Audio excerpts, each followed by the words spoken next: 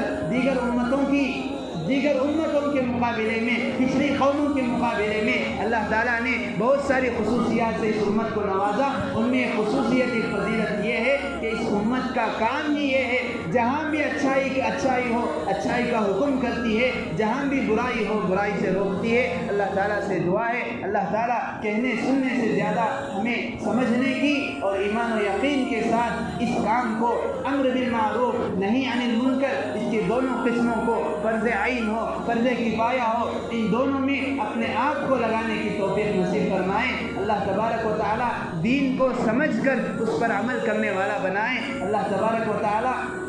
کسی رہبر کی رہبری میں دین و قرآن و حدیث کو سمجھنے کی توفیق عطا فرمائے۔ آمین۔ آخر دعوانا الحمدللہ رب العالمین۔